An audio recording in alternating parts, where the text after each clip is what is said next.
relação ao Dia da Consciência Negra, que ocorre no próximo dia 20.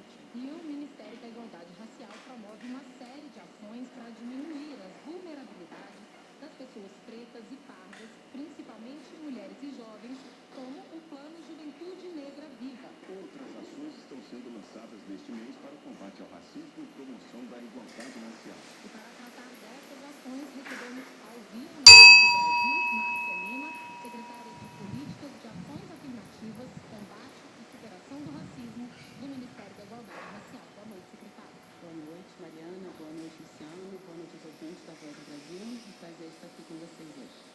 Secretária, vamos começar então falando do Programa Nacional de Ações Afirmativas, que vai definir ações em diversas áreas para promover oportunidades iguais para a população negra, pessoas com deficiência, mulheres e povos indígenas. Já existe um grupo de trabalho, com a participação de vários ministérios e uma consulta pública sobre esse assunto terminou em setembro. A partir de agora, quais são os próximos passos para que esse programa então seja efetivado? Sim, falar rapidamente do histórico. Esse programa foi criado no dia 21 de março, no primeiro pacote da igualdade racial que nós entregamos ao governo federal e à sociedade brasileira. E nesse 21 de março foi criado um grupo de trabalho interministerial que foi envolvendo diversos ministérios e chegamos ao longo de 17 ministérios que participaram da construção desse programa. Esse programa visa orientar de maneira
Desde que o mundo é mundo, dor e prazer se alternam sem parar na experiência individual de cada ser vivo, criando e recriando a cada instante um jogo em que a soma total de prazer e dor tende a zero, pois perdedores e ganhadores se alternam. Para cada indivíduo separadamente, a vida se configura quase sempre como breves lapsos de paraíso e inferno, entremeados de longos períodos de purgatório. Na teia de relações animais, apenas os predadores no topo da cadeia alimentar experimentam momentos não dolorosos durante a maior parte do tempo de vida. Onças levam uma vida muito menos estressante do que capivaras, mas ainda assim passam grande parte da vida sofrendo com a fome, a sede e a ação de parasitas. Em toda a natureza, prazer e sofrimento caminham entrelaçados. Fomos nós, nossa linhagem de primatas superinteligentes, que alteramos esse equilíbrio dinâmico de soma zero e criamos um enorme desequilíbrio, enquanto uma fração muito pequena da população humana, os materialmente ricos, experimenta condições que permitem evitar ao máximo certos tipos de dor. A maioria das pessoas e dos outros animais experimenta estresse e dor por toda a vida, com morte cruel e precoce. A grande novidade é estarmos neste momento específico da evolução da vida na Terra, muito perto de alterar de forma radical essa equação. Se soubermos agir com sabedoria e técnica impecáveis, poderemos diminuir pouco a pouco o sofrimento humano e não humano no mundo, criando um paraíso digno de ser exportado para outros planetas. Mas se mantivermos nossa marcha insensata, o contrário inevitavelmente acontecerá. A soma total de sofrimento humano e não humano aumentará cada vez mais. A ONU prevê um aquecimento médio global de 1,5 graus Celsius até 2040. Os efeitos desse aquecimento já se fazem sentir.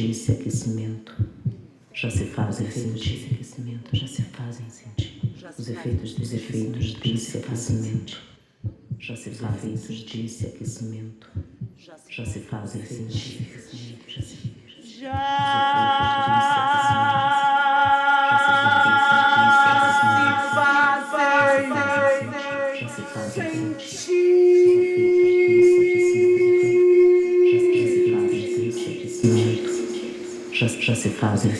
se fazem sentir. Já se fazem sentir. Os efeitos desse aquecimento já se fazem sentir. Os efeitos desse aquecimento já se fazem sentir.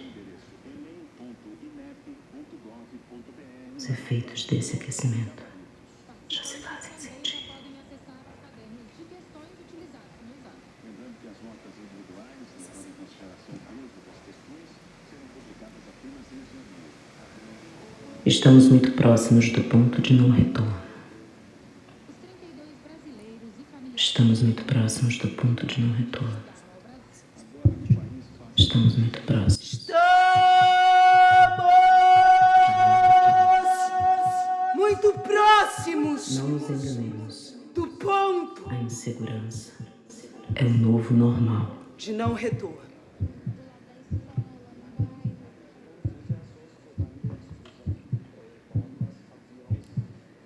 Se mantivermos o atual rumo econômico desprovido de qualquer cuidado com a maior parte das pessoas, focado na acumulação predatória de riquezas, na exploração dos fracos pelos fortes e na destruição acelerada de todos os biomas, muitas outras pandemias semelhantes nos aguardam. Nossa relação de predação e depredação da natureza favorece que vírus e outros micro-organismos causadores de doenças sejam transmitidos de animais silvestres para pessoas, fazendo emergir novas enfermidades para as quais ainda não temos nem imunidade, nem vacina. Mais uma vez a ciência ficou refém da política. Mais uma vez a ciência ficou refém da política! No mundo há cerca de 700 milhões de pessoas abaixo da linha da pobreza extrema, isto é, vivendo com menos de R$ 10 por dia. Não por coincidência, existem cerca de 800 milhões de pessoas analfabetas. A desigualdade entre ricos e pobres vem aumentando cada vez mais rápido nas últimas décadas, gerando assimetrias sempre maiores de acesso a bens materiais e imateriais. Se hoje a compaixão dos materialmente ricos pelos materialmente pobres é pequena, imagine como será quando forem espécies diferentes. Não duvide dessa possibilidade. Não duvide Há milênios é mínima troca cultural entre os materialmente ricos e os materialmente pobres, e a troca genética é quase nula.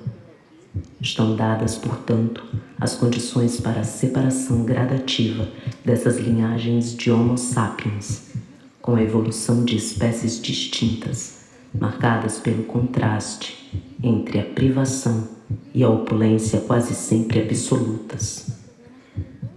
Não é preciso ir muito longe na simulação de futuros possíveis para compreender que os bilionários podem originar uma espécie de humanos ciborgues extremamente longevos, um misto de engenharia genética e robótica, enquanto os miseráveis do planeta podem resultar em outra espécie de ser humano, desnutrida, degradada e atrofiada em sua natureza biológica e cultural, condenada a viver das migalhas cada vez mais escassas que escapam das entranhas do sistema capitalista predatório.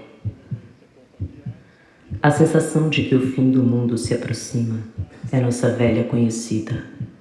Inúmeras vezes ao longo de nossa história e pré-história, atravessamos períodos de enorme incerteza quanto às nossas possibilidades de sobrevivência. Pestes, guerras e cataclismos foram nossos mais fiéis companheiros de jornada. Diversas vezes, mulheres e homens de imaginação realizaram previsões catastróficas sobre o nosso destino. E o fim do mundo foi agendado e reagendado numa fieira interminável de medos coletivos de aniquilação. Foi assim na Mesopotâmia durante a Idade do Bronze, na Europa medieval, na iminência do ano 1000, com o medo do holocausto nuclear depois dos genocídios de Hiroshima e Nagasaki, e é assim agora. A novidade da nossa era não é o regresso desse medo atávico do fim de tudo e de todos, mas o fato de que só agora, neste início de século XXI, nossa devastadora ação coletiva ameaça tão gravemente o planeta que chega a colocar em xeque o próprio funcionamento da engrenagem capitalista de transformar seres vivos em dinheiro e corpos mortos. Nossa missão é impedir o avanço da máquina do fim do mundo, representada por aquecimento global, risco de guerra nuclear e desinformação.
citou medidas adotadas aqui no país. A lei da igualdade salarial, a questão do programa Mulheres Sem Violência, aumentar os recursos que nós não tínhamos, fazer uma discussão tão importante que todos os ministérios têm discutido e têm tido política para as mulheres.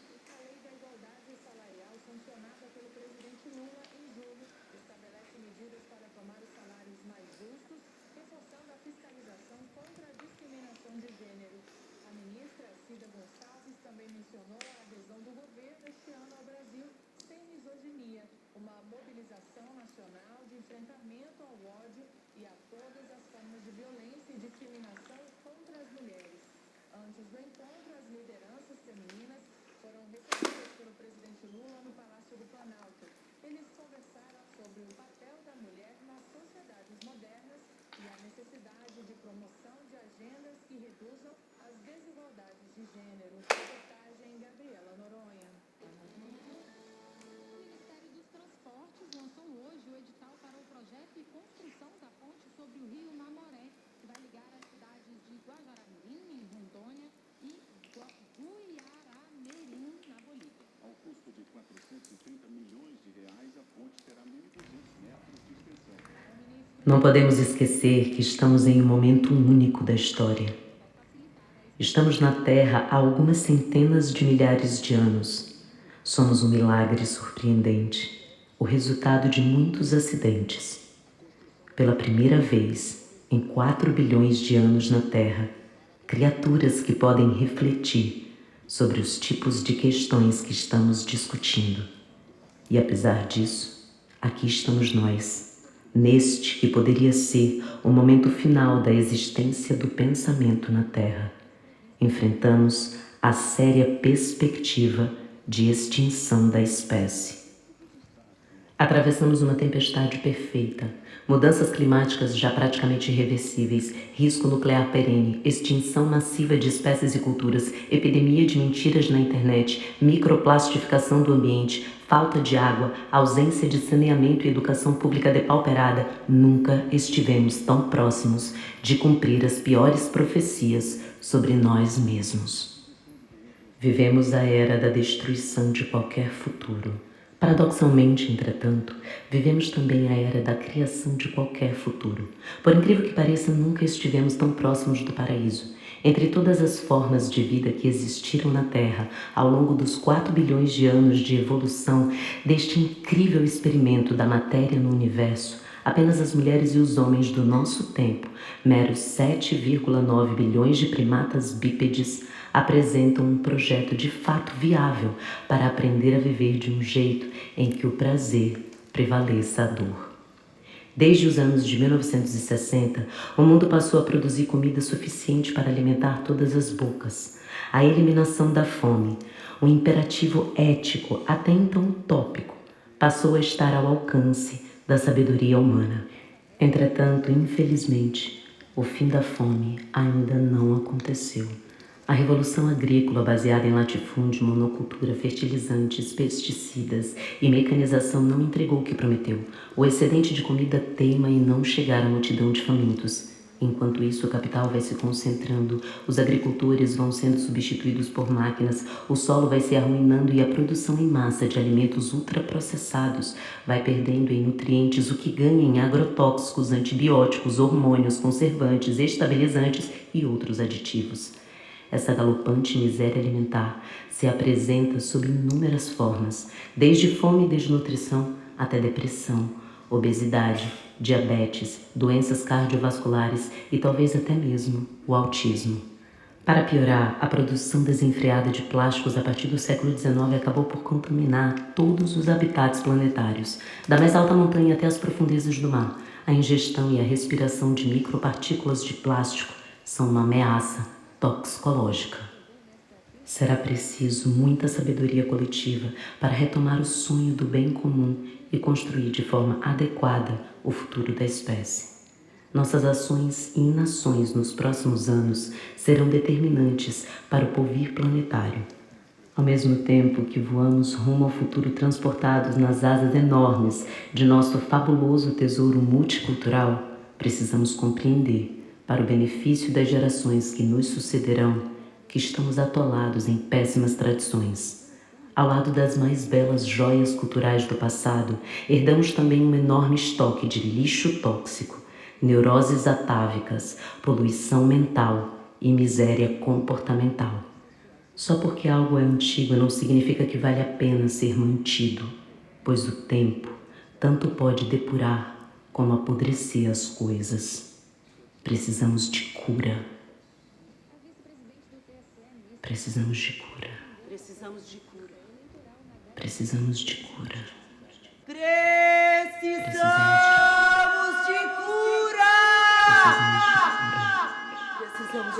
Precisamos de cura! Precisamos de cura. Precisamos de cura.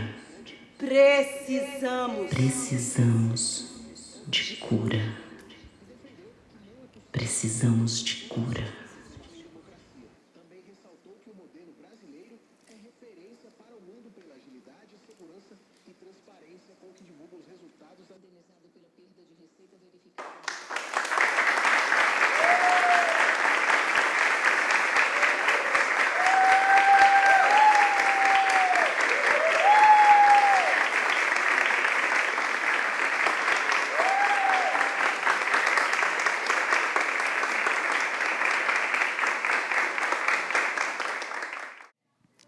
Queria que você comentasse um pouco sobre como que chegou nesse trabalho, só para a gente saber um pouco do processo criativo, pode ser?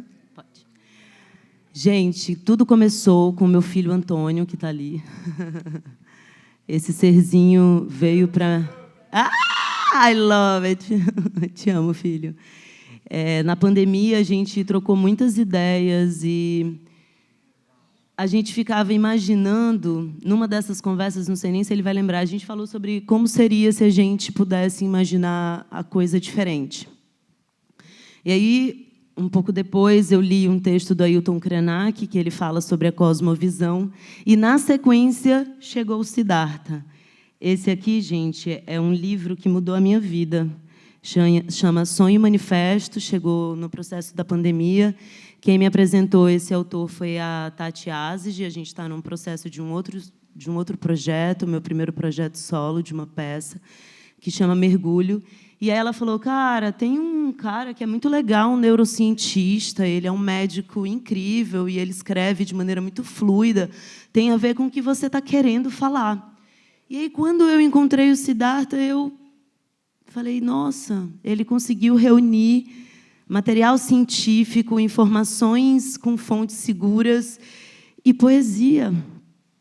Porque ele propõe, claro, inspirado pelo Davi Copenau e pelo próprio Ailton Krenak, ele propõe justamente pensar o mundo a partir da cosmovisão, que é justamente a gente se ligar à Terra, né? Essa ideia da gente estar ligada a ela. Por isso, a argila, o material de trabalho surgiu porque eu sempre amei argila, né? Brincadeira de criança, então isso me dá prazer.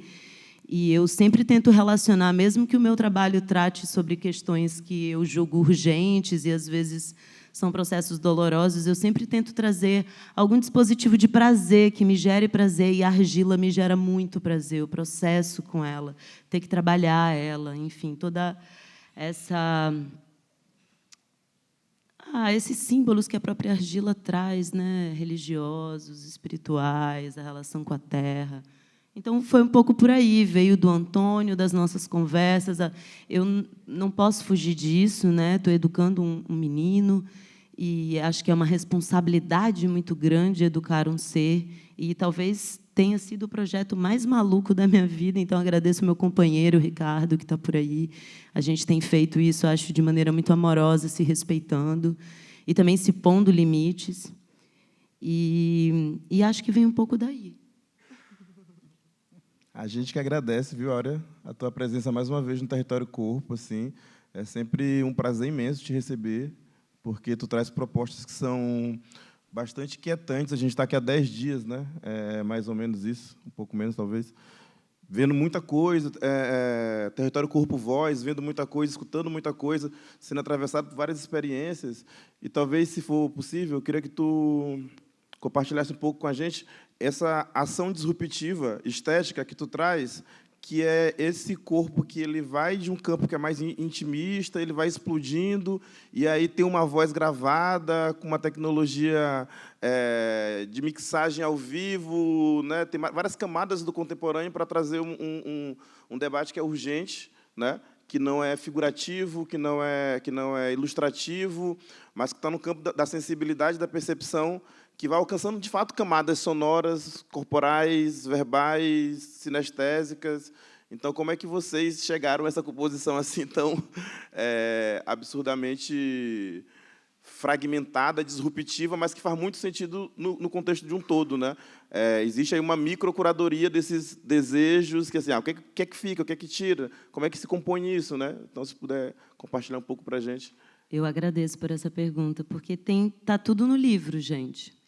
O Siddhartha fala uma coisa que eu acho muito genial, que ele fala, poxa, a gente tem a faca e o queijo na mão para transformar. Imagina, a gente produz 5 vezes o que a gente precisa para se alimentar.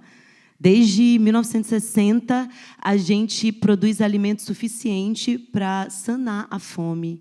E até hoje, 2023, ainda tem gente passando fome. Então, ele fala de uma maneira muito bonita sobre a possibilidade de a gente usar a tecnologia a nosso favor. A gente tem a informação, a gente tem o acesso. Por que a gente não para um pouquinho de comer a terra e pensa em distribuir esse alimento que está sendo produzido?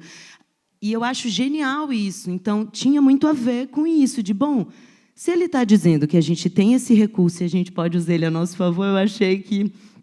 E também tinha uma coisa de ser fiel ao texto. Eu não modifiquei uma vírgula. Então, como eu não tinha, até o dia de hoje, né, desde que a gente se conversou, como eu não tinha estrutura mesmo para engolir, comer, mastigar, vomitar e comer de novo o texto, eu preferi ser fiel a ele. E foi a coisa mais difícil que eu fiz na minha vida. Ontem eu falei para a Valda, a gente estava ensaiando ontem, e eu sofrendo. Ela, não, bicha, para de ser doida, vamos embora. E eu, amiga, sabe qual é a minha vontade? Colocar uma luzinha, sentar numa cadeira e ler. E ler o Siddhartha. Se deem de presente. É um cara genial. Assim, eu acho que ele expande... e traz um monte de gente junto para falar sobre isso. Então, tem a ver com isso, assim, de ser fiel ao texto e de usar esse dispositivo que ele mesmo propõe. Poxa, a gente tem a tecnologia, a gente tem acesso a ela, por que a gente não usa ela em benefício, por exemplo, de sanar a fome? Então, foi um pouco por aí. E, claro, óbvio, eu sou super megalomaníaca e sou dionisíaca para um caramba. Então, o teatro, não tem jeito, a linguagem do teatro. Eu amo, eu sempre acho que é uma possibilidade de experimentar essas imagens que me acompanham no meu subconsciente. E tem a ver, acho que, com essas coisas de querer experimentar, né? Eu estava lá com a minha argila há 6 meses, embaladinha. Eu falei, vamos dançar, neném? Vamos. É meio por aí. Eu queria só abrir para falar da composição musical com a Valda, que foi muito especial, porque eu sou muito do tocar, do trazer um instrumento, e a Valda é super percussiva e tal. E aí, ontem, ela chegou, ai, amiga, vamos experimentar uma coisa diferente, porque eu falei para ela que eu queria gravar. Eu falei, olha, vai ser uma parte falada e uma parte gravada. Cara, ela começou a me mostrar um monte de coisa que eu, sozinha, jamais teria experimentado, mas ela trouxe muitas camadas. Desculpa, gente, ainda estou... Não é isso, que ela trouxe várias camadas e que compôs junto. Então, se você quiser falar um pouco, amiga, do seu processo musical. Então, gente, foi uma honra, e a Bima sempre maravilhoso, assim, essa colocação, porque quando a Áurea me propôs o trabalho, ela estava na semana, né, a Áurea criativa, né, quem é amiga 35 anos sabe como ela fica, e ela se enlouquece todo mundo junto, e é uma loucura muito gostosa. E ela falou, quero fazer o texto. E ela sabia o texto, ela podia entregar o texto aqui no Gogó e tal.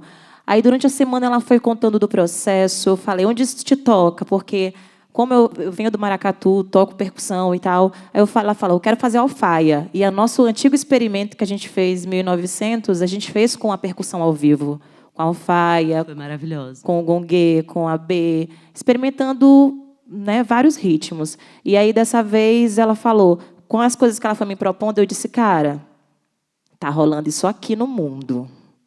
O texto é bem isso, que foi a colocação que você fez, muito preciso, muito atual, esse contemporâneo, essa inquietação que traz. E eu fiz isso na hora que a gente foi propondo ontem, na tarde e à noite. Nessas circulações que eu tenho feito, que é em outra pegada de produção, estava compartilhando hoje com o Renato, a gente trocando, né, já que a gente veio para esse encontro, a gente sentou ali enquanto a Áurea estava na argila, e ficamos falando do processo, não só musical, mas do processo da iluminação, né, que ele deu show aí também na criatividade, e dentro das nossas limitações, do que foi jogado na cara dele, e nos últimos, né, ele arrasa sempre. O coleguinha que salva. E aí eu falei, cara, vamos nessa coisa do atual, trazendo da memória da lapada, mas no aconchego, e essa coisa, quem trabalha com música sabe, né? E a música instiga, e essa mistura da mixagem. Vamos gravar. Aí a gente começou a trabalhar, teve o processo de vamos fazer uma parte gravando. Mas só um detalhe, tem uma foto com 400 instrumentos, e foi muito legal, porque foi saindo tudo. E o melhor de tudo foi o que ficou. Fala. O Ganesha, que a gente chama, que é o Ganeshazinho que abre o show. E um pau de chuva, né? Não, senhora, meu Ganesha vai Meu ficar. Ganesha não, que é a nossa deixa, né? E aí a gente começou a gravar. Eu falei, cara, o pessoal está no multiverso da vida, a galera está circulando aí, as cantoras estão com uma bateria, o resto tudo eletrônico, e aí vai na performance, os corpos em cena, e a mixagem comendo. Eu disse, vamos trazer para o trabalho, que casa, e a gente não fica showman, mas a gente mistura essa inquietação, que essa... Bem isso, showman. E aí, tipo, essa inquietação que me trouxe. Então, a Áurea foi lá, provocou, a gente montou esses 400 instrumentos, né? E foi muito difícil, porque eu sou apaixonada por alfaia. Para mim, eu estava tocando ela até umas horas aqui, mas o trabalho pedia esse processo, essa mixagem, essa troca. E foi muito legal quando ela agradeceu o negócio da chama, que a gente fala que a gente tem que ter na vida pessoas que são faíscas, né, que estão o tempo todo acendendo a gente, porque quando eu cheguei e gravei e mostrei para ela, a gente foi colocando os decks, né, eu trabalho em 4 decks no Virtual DJ, e a gente vai trabalhando as mixagens, ela falou assim, caraca, e aí é quando chega, quando a gente tem assim, o prazer, quando o prazer toca, que é, poxa, que legal, que você me instigou e a criatividade que eu pude jogar para você de volta vai poder, né, chegar, inquietar e transformar. Então, foi um pouquinho desse processo assim, do musical e desse processo mesmo, enfim. E do corpo, essa coisa do corpo, era uma escolha mesmo, assim, fazer movimentos muito sutis, trazer 2 imagens, né, me inspiraram. Uma, óbvio, né, a Justiça, a deusa Têmis, e a Sísifo, e Sísifo, né, o deus também, que enganou Hades, e aí foi amaldiçoado por Zeus a todos os dias ter que subir pedras em cima de uma montanha, e elas caem lá de cima, e ele tem que voltar todos os dias e subir essas pedras, porque eu sinto que, metaforicamente, a gente também está fazendo isso. Isso também está aqui, no Sonho Manifesto. Ele usa essa imagem, né? Poxa, a gente está fazendo um trabalho de Sísifo, né, gente? A gente tem a tecnologia, tem o acesso, tem informação, tem tudo. E aí joga a montanha abaixo e vamos fazer de novo, né? Tipo, a gente não usufrui do que a gente elabora e constrói, né? Assim, falando de nós, que aqui acho que não tem nenhum milionário, a gente não usufrui, né? Tem uma coisa aí que vendo, né?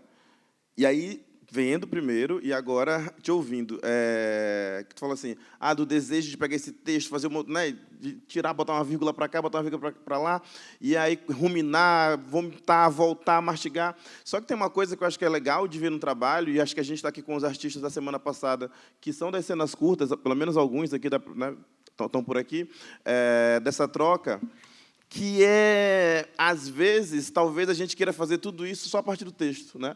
E aí, por exemplo, quando tu fala assim, o texto ele está aqui, ele está do jeito que é. Só que tem uma coisa que da antropofagia que tu está trazendo, que pode ser uma outra coisa, que não necessariamente essa antropofagia, essa loucura, esse ruminar, esse processo que é tão expansivo às vezes para quem está começando, do performativo, do grito, do socorro, né? Da coisa que é lá em cima o tempo todo. Nem sempre isso necessariamente parte do verbo, né? Então, talvez tu está trazendo aqui para a gente, por exemplo, possibilidades de fazer esse movimento antropofágico de uma outra forma, né? Onde a tecnologia está presente, onde o mínimo está presente, onde o corpo está presente, onde o texto está presente para ser ruminado de uma outra forma, com outros elementos, com outras possibilidades estéticas, que não necessariamente só e unicamente a destruição desse texto a partir do verborrágico, né? E talvez, será que o verborrágico, mesmo sendo voz, né, a temática, que é isso que a gente pensou desde o começo, assim, quais são os tipos de discursos possíveis a partir da voz, né? E aí eu acho que tu traz para a gente uma possibilidade de discurso possível incrível, que é a potência da imagem, por exemplo, né? As construções imagéticas que são postas no espetáculo. Então, também, se tu puder falar um pouco sobre isso, já falou um pouco sobre isso, né? Essas imagens são construídas a partir do corpo, a partir do mínimo, mas imagino que teve um processo grande aí para selecionar essas imagens corporais, para dizer assim, essas imagens aqui são signos, elas são significativas, elas são discurso, sem necessariamente precisar recorrer a essa antropofagia textual, né? Eu queria ter conseguido ter controlado mais, porque era para ter sido ainda mais lento, mas estava muito pesado. E eu achei que a academia fosse me ajudar, mas não ajudou, não. Não, mas eu quase me peidei, gente. Chegou um determinado momento que eu precisei dar um para soltar um pouco a atenção, mas a ideia era justamente conter, porque eu acho que a primeira imagem de ser muito lento tem a ver, obviamente, com um desafio a mim, como artista, porque eu sou extremamente expansiva, verborrágica e blá, blá, blá. Então, eu cheguei num determinado momento da minha vida, da minha pesquisa, que eu... Sabe, acho que todo artista passa por isso, em alguma instância, né? De se questionar. E eu realmente tenho me questionado, assim, poxa, quero sair um pouco da minha zona de conforto, né? Logo em breve farei aí 20 anos de carreira e estou a fim de experimentar outras coisas. Então, tinha a ver com me desafiar, mas, sobretudo, trazer também a imagem que o livro propõe, que é da gente agonizando, porque é o que a gente faz diariamente. Carregar pedras para cima de uma montanha, para elas caírem no final do dia, e no dia seguinte a gente ter que levantar elas de novo, até lá em cima. Então, eu queria que tivesse mesmo essa coisa da labuta da gente, né? Essa coisa da gente, caralho, como está difícil, nossa, eu não vou conseguir. E a gente consegue. E, às vezes, é preciso dar um...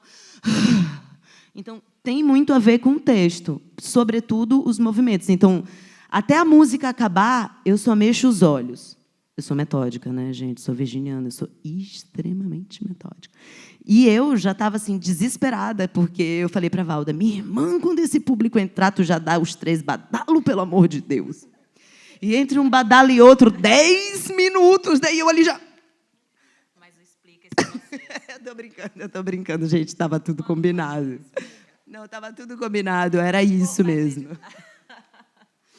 E a relação com a imagem, eu queria até puxar aqui para o meu amigo falar, Renato, porque teve uma coisa muito legal que aconteceu, inclusive, aqui no pátio, a gente conversando. Eu falei, fui vomitando para ele, olha, são 3, eu quero passar por 3 estações de energia. Então, a primeira era muito contida até acabar a música. Eu vou começar a me movimentar quando entrar o texto, para eu ir dando imagem a esse texto também. Na verdade, conversando com ele, né? E foi a coisa mais difícil do mundo, foi gravar.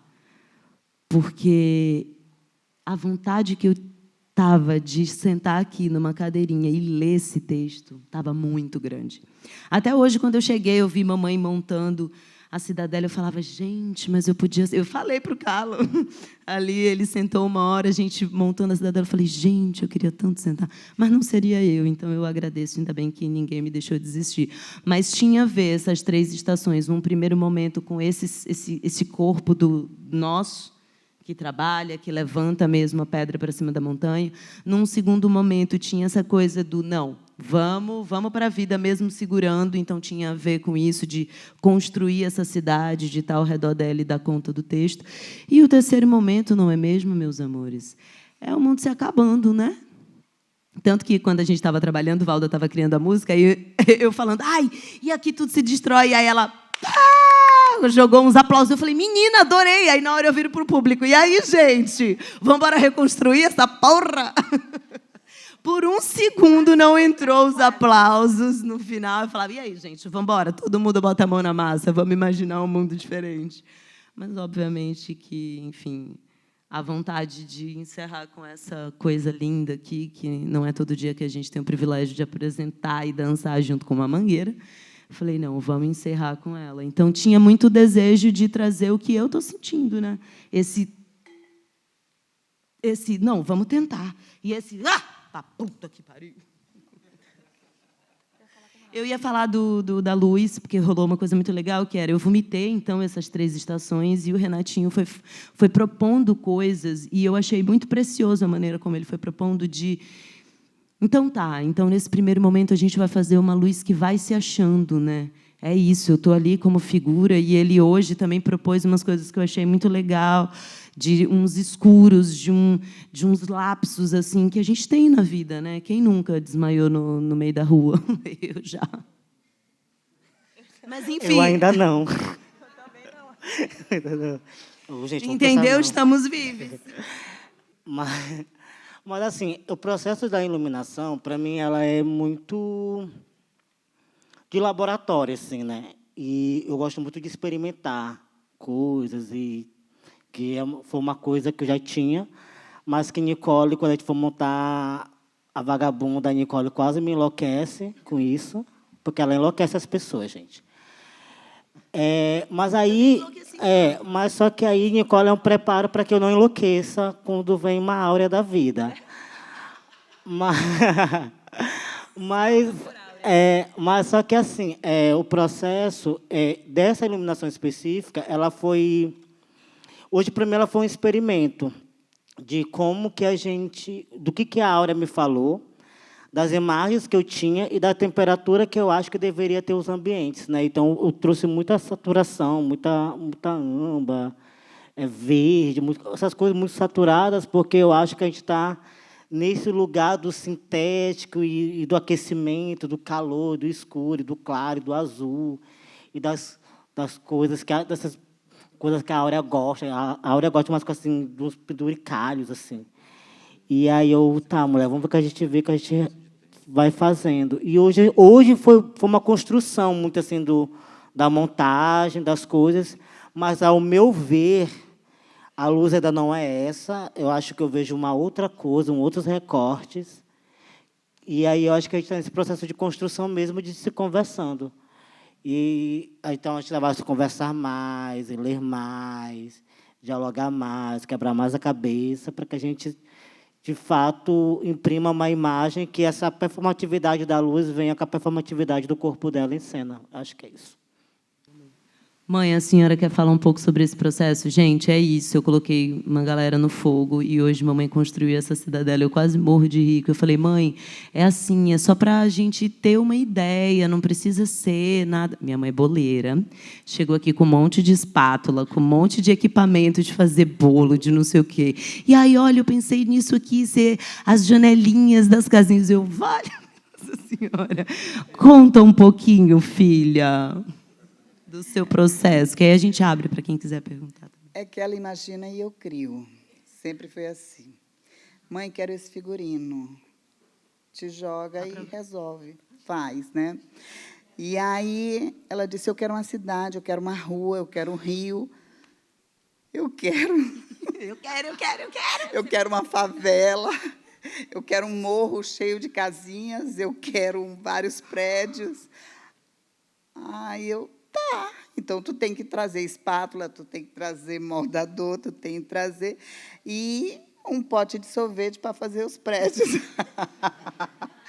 E a criatividade, ela é assim, né? A pessoa fala e você vai construindo e perguntando, né? Conversando. É isso? É mais? É menos? Ah, agora eu quero uma montanha com um monte de casinha de favela. Eu digo, e agora? Mas saiu, a proposta foi essa. E, assim, eu sempre fui artesã, mas passei 25 anos gerenciando pessoas, trabalhando com mais de 330 pessoas. Então, a gente tem que descobrir em cada ser humano se ele é auditivo, se ele é visual, se ele é sinestésico, e trazer isso para a vida da gente, para os relacionamentos, para a inspiração. Quando o outro fala, tu tem que usar a audição para poder reproduzir. E esse é o artesã, né? A artista, gente, contratem ela, tá na pista.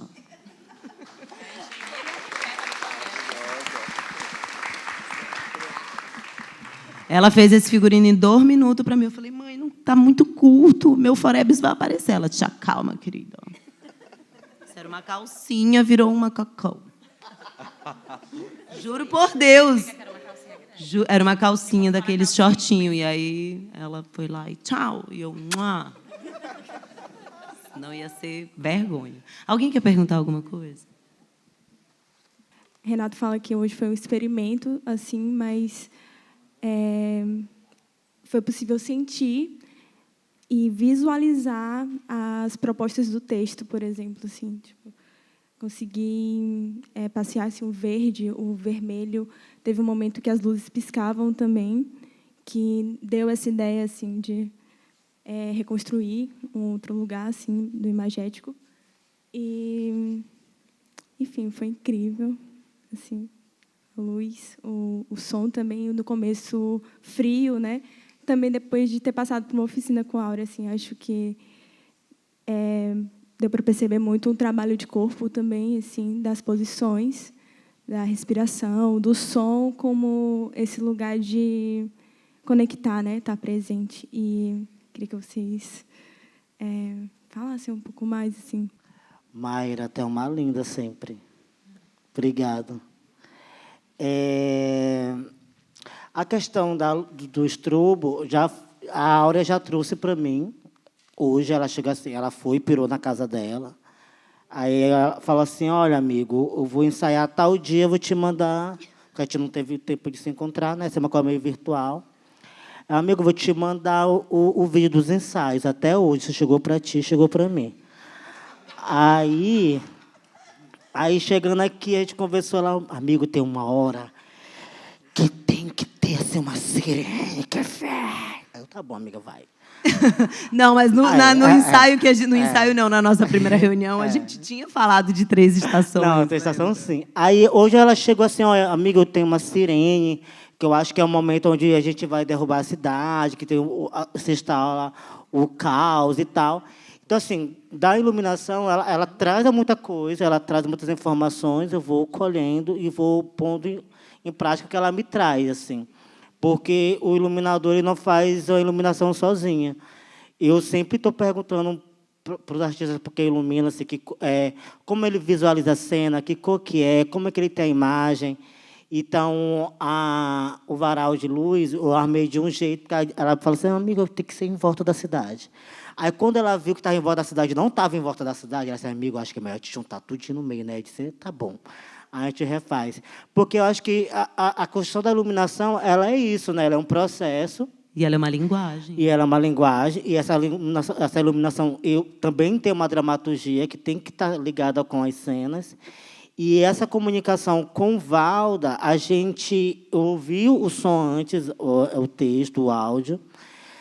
E a gente conversou muito. Vai entrar assim, vai entrar assado. E aí, na medida que eu ouvia, eu ia colocando as luzes e a gente ia se conversando. E esse é um diálogo que a gente se estabelece na cena, que também é uma outra coisa também que eu já vinha pesquisando também, mas com a Vagabunda, quando eu fiz com o Nicole, a gente se conectou mais também, né? Porque a Nicole não conhece a gente. Então, essa questão também da imagem, da iluminação com as câmeras.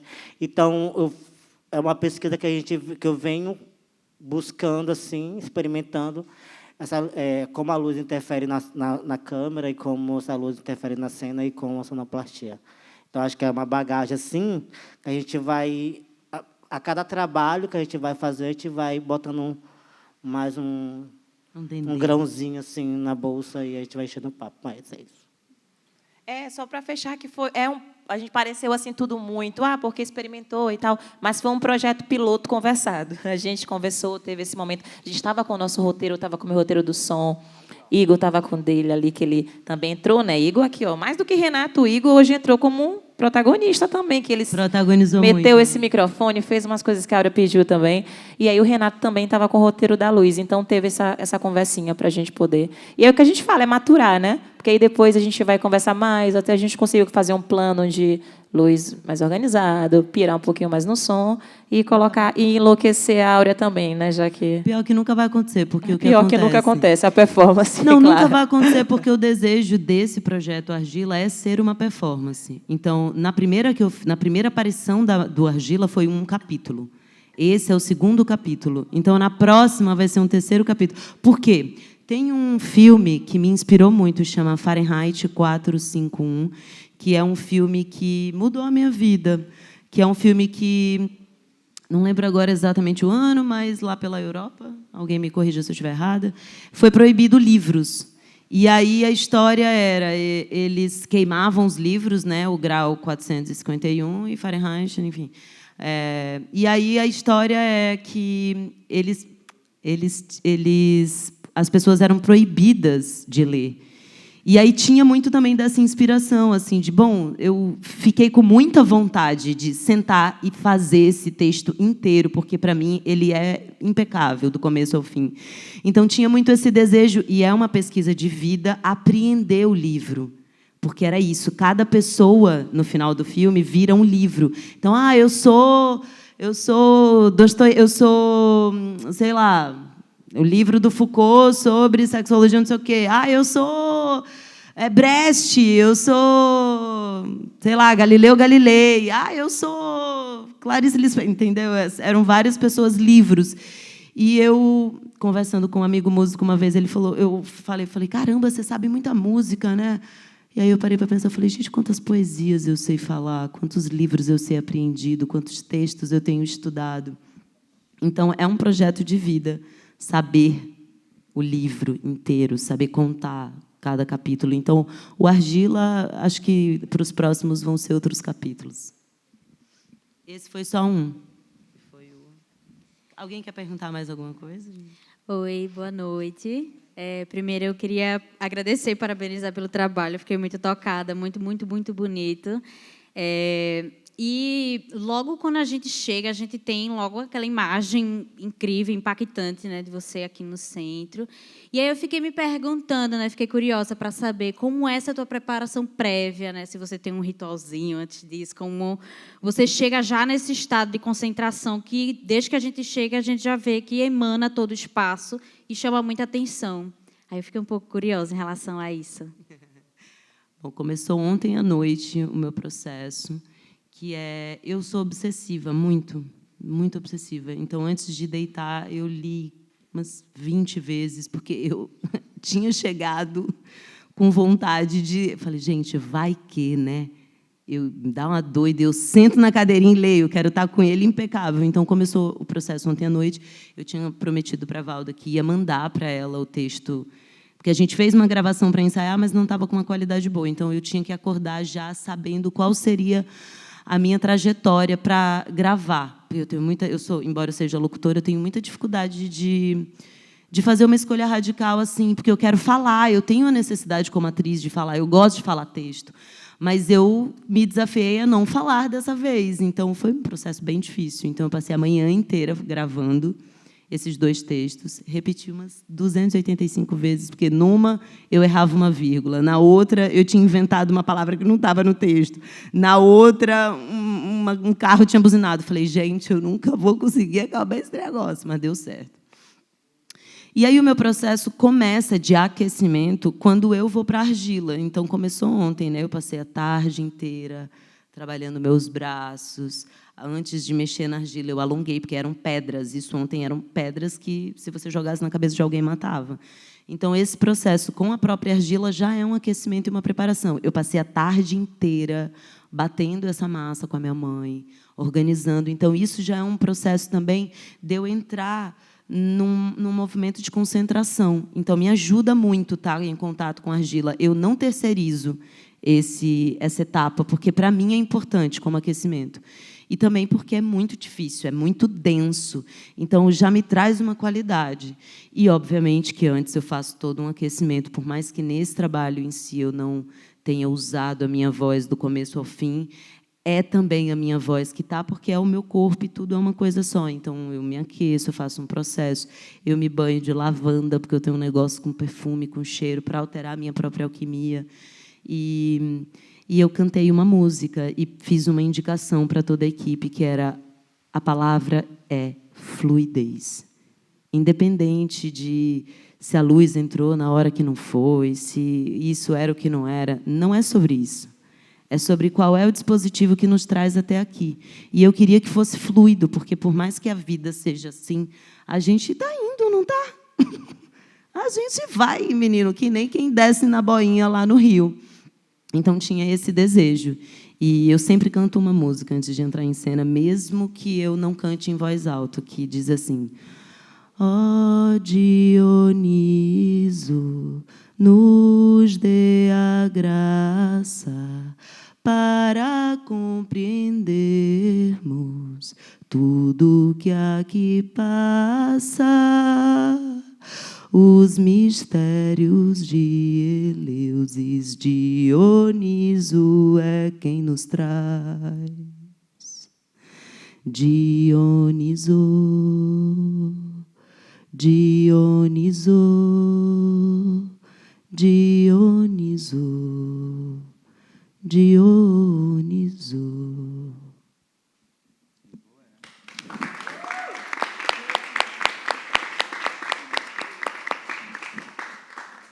A gente já ia terminar, mas vamos continuar só um pouquinho. Eu sei que a gente é toda uma produção aí para desmontar, né? Mas assim, tem uma coisa que eu acho que é legal por conta, vou pegar esse gancho aqui por conta da curadoria, né, Carlos? A curadoria foi pensada muito nesse lugar de novos trabalhos, novos artistas. Como é que a gente consegue fazer essa conexão entre grupos que já estão na estrada com grupos que estão chegando, né? Possibilidades. Poxa, eu acho que a Aura traz uma contribuição muito legal agora nesse discurso final. Não final, né, mas esse último, que é sobre a possibilidade de você fazer diferente aquilo que você já fez, né, para poder se saber o que é que você quer. Então, assim, não vai ser igual. Quando ela fala assim, o primeiro não foi assim, o segundo não é igual, o terceiro não vai ser igual. Porque, às vezes, a gente, quando está começando, entra numa noia de chegar em algum lugar e dizer: não, está ótimo, é esse lugar. E até que ponto esse está ótimo e é, de fato, esse lugar, né? Pensando no processo de criação e como é que a gente pode reexperimentar aquilo que já é, aquilo que já foi, para pensar um novo formato, uma nova possibilidade, um novo olhar, uma nova luz dentro desse processo, até se chegar numa maturidade que diz assim: ok, talvez agora sim eu consigo, talvez, dizer que isso está em algum lugar, né? Mas esse processo que se modifica o tempo todo, ele é muito importante que a gente esteja aberto a ele, né? Olhando para ele, percebendo ele, porque senão a gente chega na sala de ensaio, resolve isso em uma semana e meia, e um processo que poderia ser de maturação de 3 meses, de 4 meses, de 5 meses, de uma organização mesmo de processo, ele se resume a um desejo que ficou ali, né? Parado ali, e não no campo da experimentação. Então, acho que é muito importante frisar isso que tu traz, sobretudo pensando nas novas cenas, nos novos artistas que estão aqui com a gente, da possibilidade da gente sempre tentar fazer de novo aquilo que a gente já fez, para a gente poder entender aquilo que a gente quer, né? Porque nem sempre... Porque, assim, no campo da reclamação, no campo do não tenho espaço, no campo desses lugares, talvez a gente não compreenda que a maturação desse processo, ele não está no primeiro momento, ele não está no primeiro estalo, ele não está nos 3 primeiros meses de ensaio. Ele está ao longo de um processo efetivo de construção que vai me levar a um campo de maturação estético. E esse campo de maturação estética ele não acontece amanhã, uma semana, um mês, 3 meses, né? Não acontece. Ele não acontece nem assim na apresentação, né? Chega na apresentação, a hora que é o quê? Sentar e ler o texto, né? No incômodo do texto. Mas não vou fazer, vou pensar. De repente, o próximo ela já senta, lê o texto, não vai fazer. Então é isso, assim, é só para pontuar a necessidade do entendimento de quanto o processo é importante, respeitar o processo da gente é importante para chegar a uma maturidade estética como essa. Perfeito. E só para dizer que eu estou assim, desde 2020, acho que eu já li mais de 100 vezes esse livro. Há 3 dias atrás eu li ele 2 vezes. Então, assim, tem uma coisa de, óbvio, pessoas obsessivas, mas, sobretudo, uma trajetória. Então, poxa, obrigada por essa fala. Só comentar que eu achei muito legal você gravar, falar na hora, porque me deu assim, uma audição ampla do texto, de entendimento do texto, de degustação de cada informação que você tem. Então, se você tivesse lido, na verdade, de repente, estaria a sua imagem na hora, a imagem como se fosse escuta de quem escuta, concatenando outra coisa, assim, tal, de psicanalista, coisa nesse tal. Então, é legal que eu entendi cada palavra, eu captei, sabe, assim, onde ver essa imagem não está totalmente ligada ao que acontece. E, né, essa coisa de atualizar a performance, né? Todo dia a gente está com o corpo diferente, todo dia, daqui a um ano, é isso. Você não querer, não pensar nessas, né? Ele é urgente, né? E mais uma vez obrigado por fazer falar o óbvio, né? Óbvia que a gente finge que não sabe, finge que não isso de uma maneira tão bonita, tão poética. E da última vez que eu vi um pouquinho no chão, eu achei que você conseguiu lugar assim muito redondo, assim. Muito obrigado. Parabéns. Uma perguntinha. Eu poderia individualmente só a gente compartilhar, né, por ter feito ações de corpo, de tudo. Eu não de uma forma ativa, mas de uma forma mesmo real, assim, lá na apresentação do chão tinha uma coisa atrás do texto, de como foi a tua ação agora de dessa função do poder sentir mais o teu presente, o corpo ativo, o contato com essa argila, mais nessa microfone, faz o texto. Como foi esse respiro também de poder curtir mais o teu corpo e a força que esse corpo está passando, esse texto, que tu sabe que essa mensagem já está se efetivando no momento em que a gente está absorvendo esse texto, mas como para ti, de corpo, saiu dessa forma? Ai, obrigada por essa pergunta, porque lembra que eu falei, né? Eu estou na linha do me desafiar. E eu sou aquela pessoa que chupa a cana e assobia ao mesmo tempo. Todo quem me conhece sabe que eu, né, carrego o piano, afino o piano, toco o piano e depois levo ele de volta para o dono. E, nesse processo, eu quis... Essa é a palavra que você usou, degustar. Tanto que, quando eu fui gravar o texto, foi difícil, porque eu não quis interpretar. Eu quis ser o mais... assim, a palavra não é sóbria, mas assim, mais fiel. Aí eu queria que é o livro, não é a minha interpretação, não é a Áurea, não é disso que se trata. Não me interessava interpretar. Eu queria dizer o que estava escrito. Eu queria ser fiel ao que estava escrito. Tanto que eu repeti milhões de vezes, porque não, aqui eu não dei a vírgula que tem. Aqui eu não respirei num lugar que precisa de um respiro. E por isso que foi tão difícil. E eu, de fato, eu gostaria de brincar com essa argila. Assim, eu não quis correr para o texto, tanto que eu quero agradecer meu amigo Igor, porque na primeira passagem técnica eu falei para ele: vou usar a lapela, e depois eu quero um microfone, e vai ter um pedestal, e eu vou no texto, depois eu vou ali. E ele me olhando assim com uma cara: tá bom, mandei a lista de coisas que você vai precisar, e no dia a gente faz. E aí, quando eu cheguei ontem à tarde, trabalhando na argila, eu olhava para essa argila e falava: caramba, ela está me demandando tanto tempo que eu não vou ter tempo de fazer outra coisa. Eu só vou para ela. Então, o desejo era Bom, eu fui no texto, passei a manhã no texto. Um dia anterior, eu passei o dia inteiro hidratando e tratando essa argila. Hoje eu queria dançar. Eu queria que ecoasse essa voz. Então, eu quis assim me desafiar a não ser verborrágica, a não ser explosiva. Então, eu trabalhei na linha do desejo dos meus limites. E talvez no próximo capítulo, só para dizer, esse é o capítulo Compreender a Urgência do Momento. E o primeiro capítulo que a gente fez lá no chão foi Perceber a Oportunidade de Mudar. O próximo, gente, aguardem cenas dessa novela.